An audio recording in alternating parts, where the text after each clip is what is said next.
Although the Wii U is only a couple months away, we still don't know much about one of its premier titles, New Super Mario Bros. U. But thankfully, Nintendo and the latest issue of Game Informer have both just released a few new screenshots.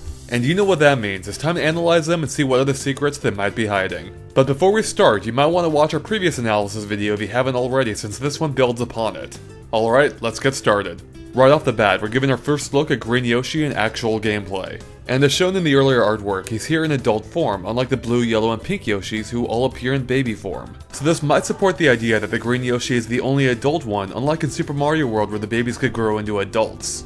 And it kinda makes sense considering the baby Yoshis here all have unique abilities, whereas in Mario World they all behaved the same and were largely helpless until they grew into adults where they gained their unique properties. Now based on the screenshots, it seems Green Yoshi plays exactly as we'd expect him to.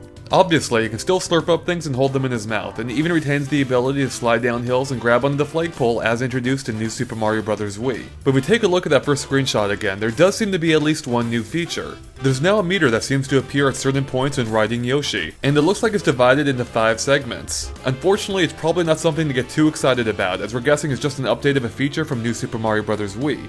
In that game, a number would appear each time Yoshi ate a berry. After consuming 5, a power-up such as a fire flower would appear as a reward. So we're guessing the meter is simply an update taking the place of the numbers. Moving on, the pictures also confirm the return of several classic Mario enemies. They include Monty Moles, Dry Bones, who you can just barely see here in collapsed form, Buzzy Beetles, Fire Brothers, Cheep Cheeps, and Torpedo Teds, who are probably one of the rarest enemies, having only appeared in a single level in Super Mario World, and haven't been seen again since besides a couple of brief appearances in Super Mario Galaxy, so it's neat to see them back.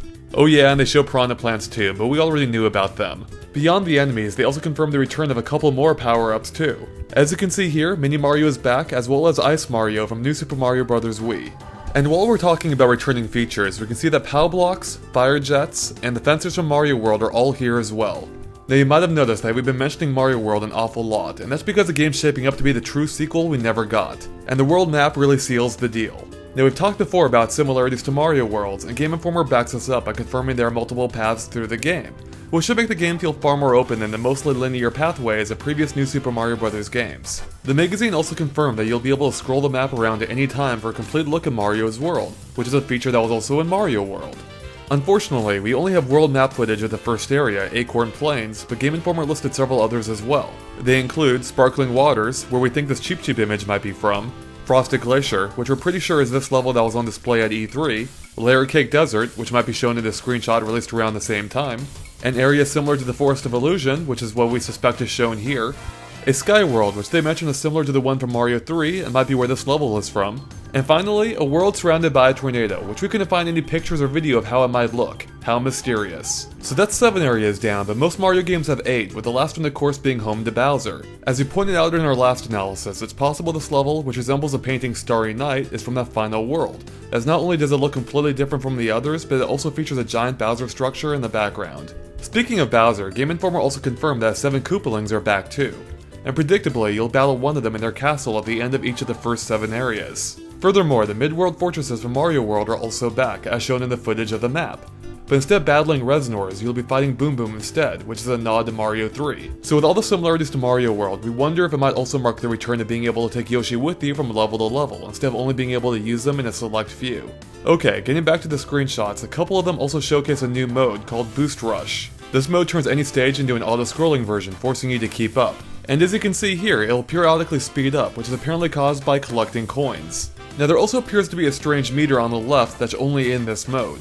We have a couple ideas of what it might mean, and for that, let's take a look at that second screenshot.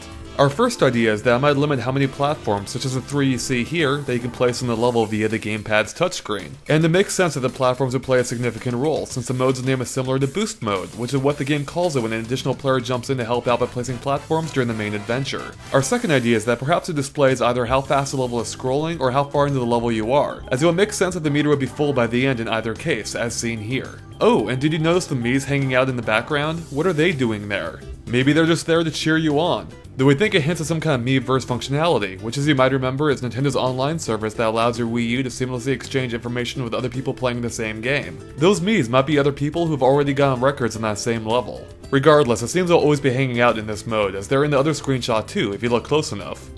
Okay, we're just about done here, but as usual, we have a couple of final details for you. Let's take a look at that Mini Mario screenshot again.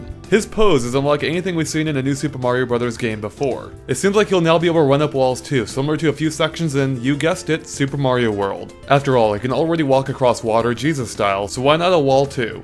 And finally, do you remember that giant beanstalk I mentioned in our last analysis? With the confirmation of a Mario 3 style Sky World, this is very likely how you reach it. And heck, that one even had a beanstalk too. We're guessing this is a hidden level that you find via secret exit, similar to the canon levels from previous new Super Mario Bros. Games. And you know what other game had an overworld beanstalk that led to a secret area?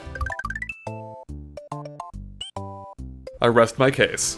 And with that, we're done covering everything we could dig up from these screenshots. As always, let us know if we missed anything by posting in the comments. Thanks for watching, and make sure to stay tuned to GameXplain.com as we'll have a ton more on New Super Mario Bros. U from Nintendo's New York event taking place on September 13th.